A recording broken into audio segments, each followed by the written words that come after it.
લાગશે કે મારે આટલે ધંધે જવાનું છે. ઘરની દીકરાની વહુ પણ આપણી દીકરી હોય છે. એ પણ તમે રોજ સવારે ઉઠીને આને હેરાન કરશો તો એ પણ એમ કહે છે કે આના કરતા તો બાપો જતા રહ્યો તો રામ રામ કર્યું હોત તો સારું.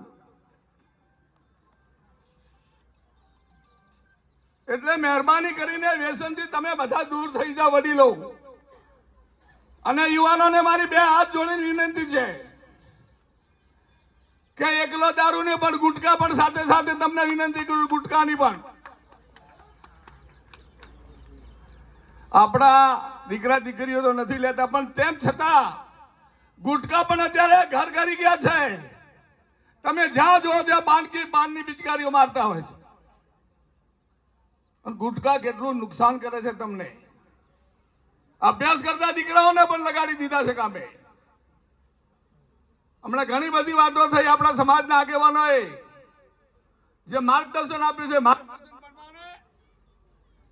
તમારે બધા યુવાનોને આ કામ કરવાનું.